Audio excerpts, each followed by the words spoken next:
The hidden truth about Eve, Lucifer, and Cain's birth. What if history's first murder wasn't just about jealousy, but was actually the result of a cosmic conspiracy?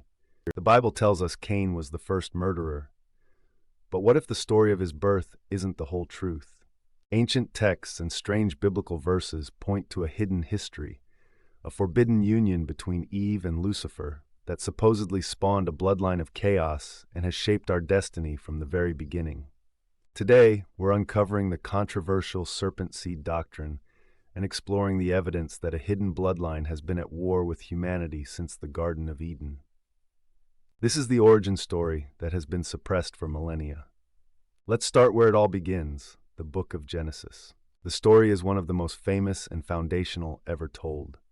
Adam and Eve, the first man and woman, are living in the paradise of Eden.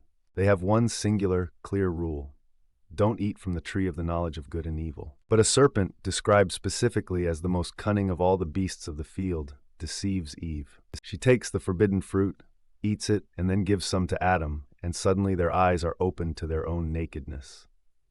For this one catastrophic act of disobedience, they are cast out of paradise and cursed with mortality, pain in childbirth, and hard labor in the fields.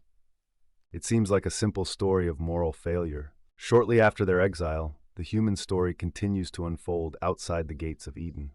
Genesis chapter 4 verse 1 tells us, "Now Adam knew Eve his wife, and she conceived and bore Cain." Cain is followed by his brother Abel. Cain becomes a farmer, working the cursed ground, while Abel becomes a shepherd, offering the fruit of his flock. They both make offerings to God, but God prefers Abel's offering. Consumed by a furious, dark jealousy, Cain lures his brother into a field and kills him, committing the world's first unforgivable murder. When God confronts him about his brother's blood crying out from the ground, Cain famously fires back, "Am I my brother's keeper?" For this heinous crime, he's cursed to be a restless, branded wanderer on the earth. This is the story we all know, the one taught for thousands of years in every religious school and textbook. It's a tale of temptation, sin, and punishment that neatly explains the origins of human suffering and the presence of evil in the world. But for centuries, a small but persistent group of theologians and scholars has argued that this story is missing a key piece. They point to strange wording in the original Hebrew texts and a variety of ancient writings that never made it into the mainstream Bible. They suggest that the real secret lies not in the murder itself, but in the true, terrifying identity of Cain's father. The first hint of a different story appears in the very verse announcing Cain's birth.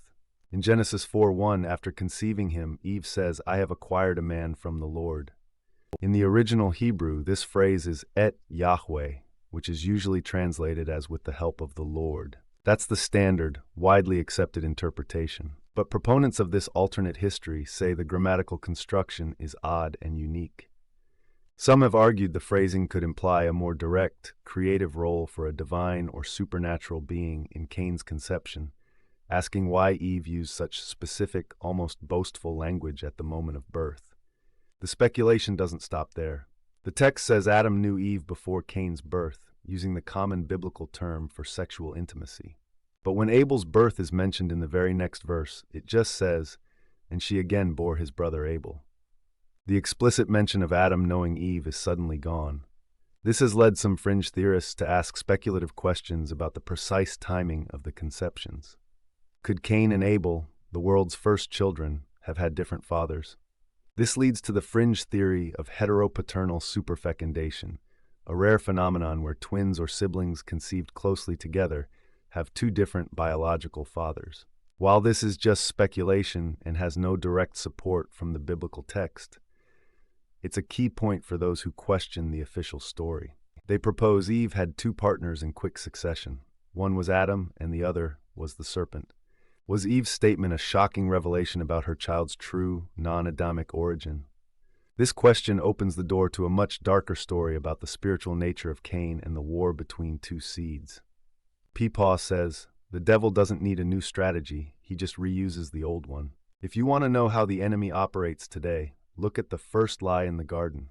Like, share, follow for more ancient scrolls. Like, share, follow for more ancient scrolls.